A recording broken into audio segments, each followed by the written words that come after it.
So I was talking to an acquaintance the other day about the channel, and they mentioned that they would really like to see a video where I spend more time talking about music theory, specifically instead of how it applies to playing a certain instrument or how you can develop a certain sound. It occurred to me that I haven't really spent a whole lot of time explaining in one place the basics of music theory, I think, as it applies to genres like Screamo or even just regular punk rock, hardcore, metalcore. And this might be a good opportunity to do that. So I thought I could just quickly run down what I think are some of the most important aspects of music theory to understand if you're trying to get into playing any sort of punk rock or post-hardcore associated genre. So yeah, let's get into it.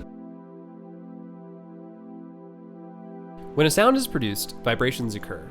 Mathematically, we can measure these vibrations like waves. They have a frequency, how often a pulse of vibration occurs, and an amplitude, how much of a pulse occurs.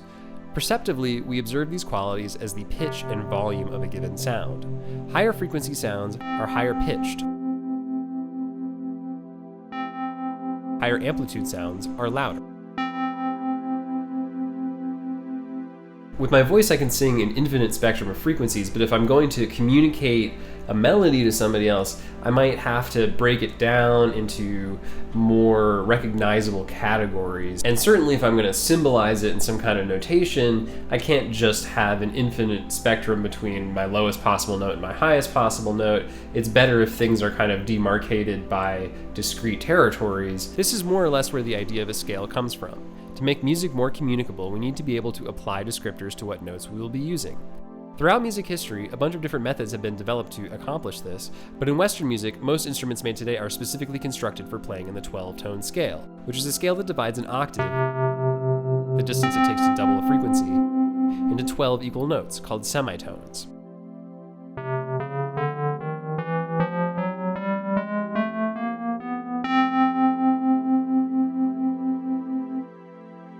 So you'll notice, looking at a guitar, that the 12th fret is an octave away from the open.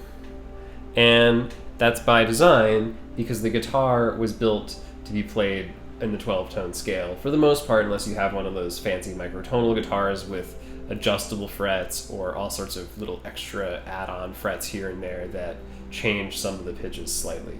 If you play every note of the 12-tone scale, you can also musically refer to it as the chromatic scale, as chromatic movement is the term for always moving upward via a semitone. Historical development of musical traditions has also introduced other scales that can be used within the 12-tone scale, and these obviously all involve subtracting some of the notes from the chromatic scale to introduce what a lot of musicians would probably generally refer to as feel. The four most common scales used in the Western popular musical canon at this point are probably major, natural minor, harmonic minor, and melodic minor. The first two scales are considered diatonic because they divide the octave into 5 whole steps and 2 half steps, which alternate 2 or 3 whole steps followed by a half step.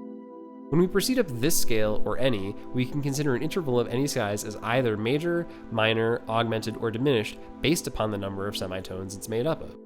Because the major scale and natural minor follow the same order of whole steps and semitones, they are more or less the same scale.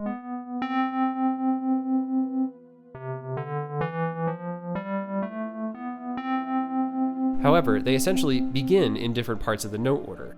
Natural minor puts its 2 whole note group first, and major puts its 3 whole note group first. For this reason, A minor, which has all the same notes as C major, is considered the relative minor of C.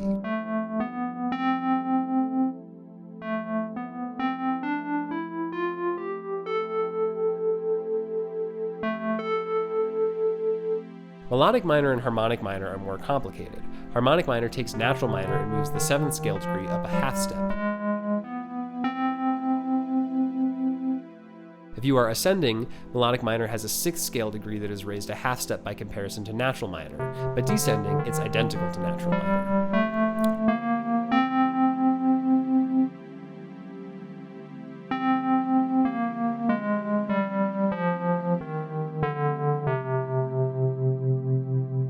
In a lot of punk and post-hardcore adjacent genres like Screamo and metalcore, you hear the 3 minor scales that we just mentioned most frequently, and this is related to their feel. However, there's a whole host of other scales that receive common usage in heavy music as well.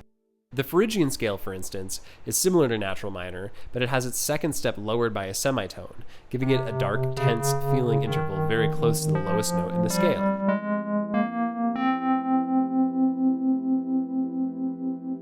The Hungarian minor scale is the same as harmonic minor, except its fourth scale degree is raised by a half step, introducing far more semitones and an interval jump equal to a minor third.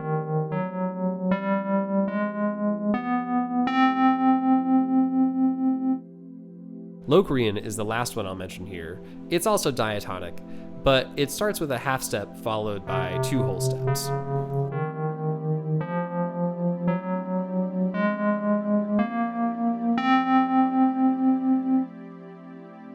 This all might seem really complicated, and to a certain extent it is. It's really just the tip of the iceberg in terms of understanding the theory of musical scales. But I think the real takeaway here should be that the options that you have for usage of notes in any given scale is essentially unlimited. You can pick any scale to construct a part, however, I think it does matter what context exists for the notes that you play. Particularly if you're trying to play music that has what I would describe as harmonic motion in it. Audiences are generally attuned to those sorts of patterns, and playing something recognizable can be helpful in terms of connecting with people. Every scale that you play has a mode associated with it. This can get really convoluted, but the simplest way to imagine this is that a mode is essentially rules that describe how you could build chords on top of the intervals in any given scale. A chord, according to some, is at least two different notes played together, and according to others, at least three. When you play one chord after another, you are constructing a chord progression. For any given scale, there's an associated mode, and therefore each scale degree has an associated chord. Sometimes more than one, but usually one, typically matched with it, either major, minor, augmented, or diminished. For instance, if I'm playing in a major scale associated mode, then the third scale degree has an associated minor chord, where the third interval is made up of one whole and one half step. If I'm playing in a minor scale associated mode, then the third chord is major, and the third scale degree of that chord is made up of two whole steps.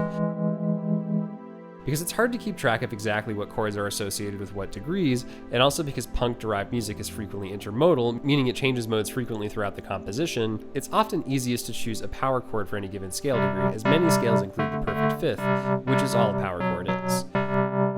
This interval is so named because its two frequencies are almost a perfect 3:2 ratio, meaning that it's the most harmonically stable interval after the octave.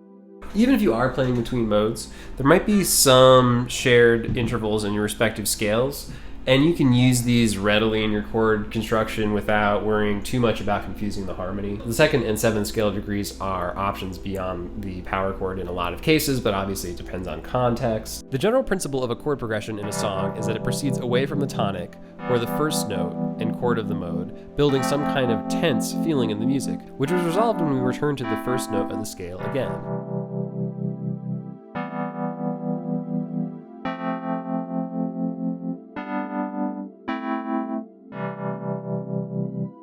The tonic defines what key you are playing in. If the first chord in your scale is a C because its bass note is a C, and you are playing a minor chord, then the key is C minor.